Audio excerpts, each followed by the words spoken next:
அனைவருக்கும் வணக்கம். நம்ம அரடா கணிதம் சேனல்ல முந்தைய ஆண்டுகளில் கேட்கப்பட்ட போட்டித் தேர்வு கணக்குகள் பத்தி பார்த்துட்டு இருக்கோம். அந்த வரிசையில 1999வது வருஷம் குரூப் 4 எக்ஸாம்ல கேட்கப்பட்ட கேள்வி.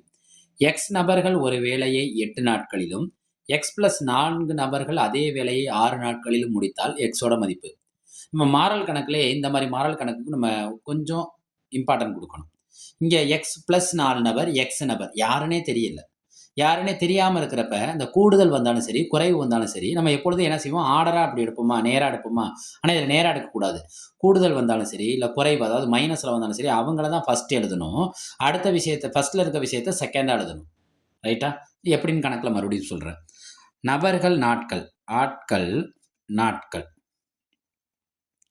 நம்ம என்ன எழுதிருவோம்? எக்ஸ் பேரு 8 நாட்கள் நேரா எழுதிருவோம். எக்ஸ் 8ன்னு எழுதிருவோம். நான் அப்படி எழுதக்கூடாது. இந்த கூடுதல்ல யார் இருக்கான்னு பாருங்க. எக்ஸ் பிளஸ் 4 அவங்கள ஃபர்ஸ்ட் எழுதுங்க. அவங்க எத்தன நாட்கள்ல முடிக்கிறாங்க? 6 நாட்கள்ல முடிக்கிறாங்க. அடுத்து எக்ஸ் நபர்கள் எத்தன நாட்கள்ல முடிக்கிறாங்க? 8 நாட்கள்ல. அப்ப எக்ஸ் ஈக்குவல் டு இங்க என்ன போடுறீங்க? 8. இப்ப என்னன்னா, நேர் பெருக்கு பின்னமா பெருக்கிட்டு போயிருங்க. நேர் பெருக்கு பின்னம். அது எப்படி? எக்ஸ் பிளஸ் 4ஓட அந்த 6 பெருக்குங்க. நேரா பெருக்கி சமப்படுத்திருங்க. ஈக்குவல் டு இந்த எக்ஸோட யார பெருக்கிறீங்க? 8 பெருக்கிருங்க. எக்ஸோட யாரை பிரிக்கிறீங்க? 8. நம்மளுக்கு எக்ஸோட ஆன்சர் தானே தேவை. அப்போ எக்ஸ் ஈக்குவல் டு இந்த பெருக்கல்ல இருக்கட்டு இங்கே வந்தால் என்ன ஆயிரும்? வகுத்தலா மாறிடும்.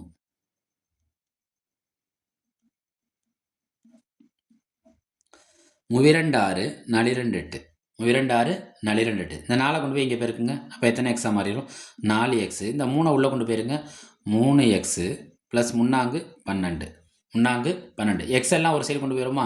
இந்த 3 எக்ஸ் ப்ளஸ் 3 எக்ஸ் இங்கிட்டு வரப்ப கூட்டல் இந்த சைடு வந்தால் கழித்தலாக வரும். கழித்தல் இந்த சைடு வந்தால் கூட்டலாக மாறும். அப்போ கூட்டலில் இருக்கிறது இது இங்கிட்டு வரப்போ என்ன ஆகும்னா கழித்தல் ஆயிரும். 4 எக்ஸில் 3 எக்ஸ் போச்சுன்னா என்ன கிடைக்கும்? எக்ஸு.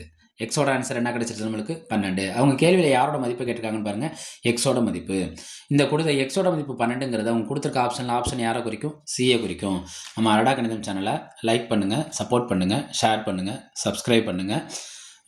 ஒவ்வொரு வீடியோவையும் லைக் பண்ணுங்கள். நன்றி.